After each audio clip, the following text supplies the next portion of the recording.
Hello students, मैं रेखा Garg Maharaja Agrasen senior secondary school में हिंदी प्राध्यापिका हूँ। आज हम क्लास 10th की हिंदी पुस्तक के सूरदास के पद को पढ़ेंगे। सूरदास के चारों पद भ्रमर गीत से लिए गए हैं। ये चार पद इन चार पदों में गोपियों की व्यथा को बताया गया है। जब श्री कृष्ण गोपियों को छोड़कर मथुरा चले गए थे तो गोपियां उनका इंतजार कर रही थी, लेकिन श्री कृष्ण ने उद्धव को योग संदेश देकर भेजा। वे स्वयं नहीं आए। तब गोपियां उद्धव पर व्यंग करती हैं, साथ ही साथ अपनी विरह अर्थात दुख को भी बताती हैं। अब हम पहला पद पढ़ेंगे।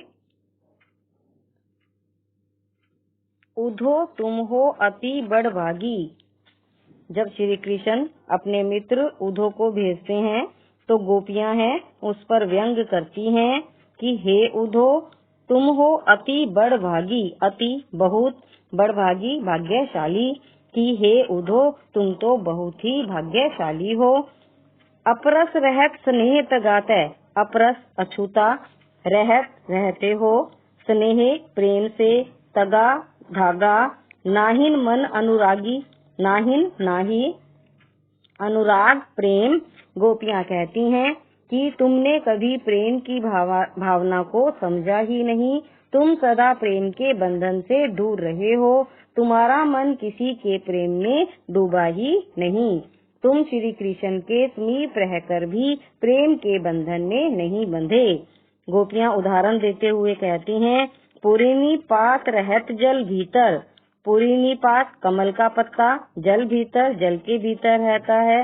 तारस देहे न दागी, देहे शरीर, न दागी दाग नहीं लगता।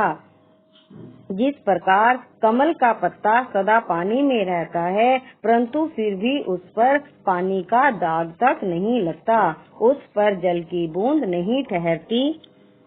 जो जल महा तेल की गागरी, महा भीतर तेल की गागरी, तेल की मटकी, बूंद ने ताको लागी, उस पर बूंद नहीं ठहरती। इसी प्रकार तेल की मटकी को पानी में रख दिया जाए तो उस पर भी जल की एक बूंद नहीं ठहरती। अर्थात कमल के पत्ते और तेल की मटकी पर जल का कोई प्रभाव नहीं पड़ता। उसी प्रकार श्री कृष्ण की संगति में रहते हुए भी उनके प्रेम का प्रभाव तुम पर नहीं पड़ा।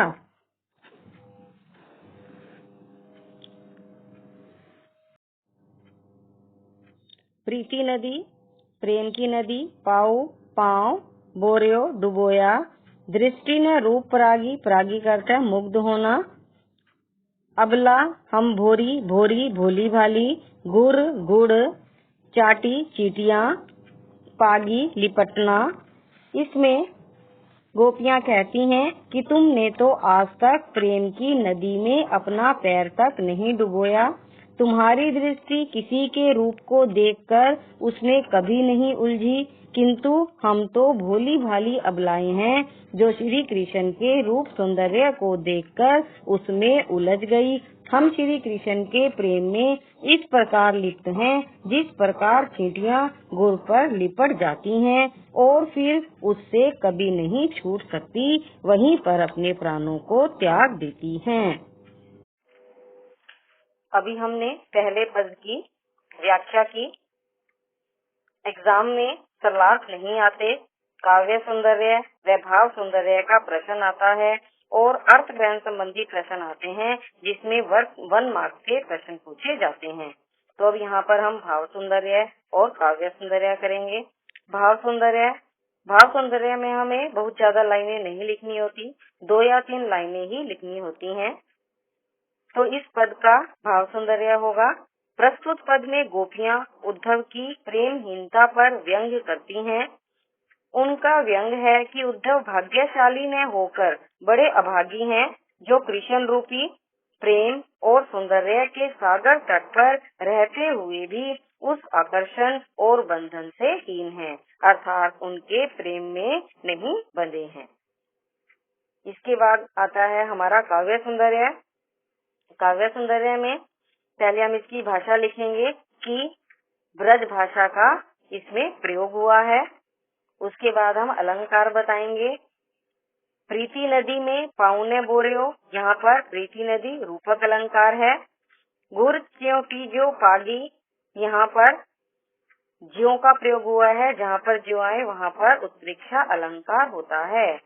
ऐसे ही पुरनी पाठ, यहाँ पर अनुप्रास अलंकार है। यहाँ पर माधुर्य गुण है। सद्भव शब्दों का प्रयोग हुआ है, जैसे स्नेह और अप्रस सद्भव शब्द हैं। भाषा में व्यंग्य भाव की अधिकता है। इस पद में गेय तत्व विद्यमान है, अर्थात यह गाया जा सकता है।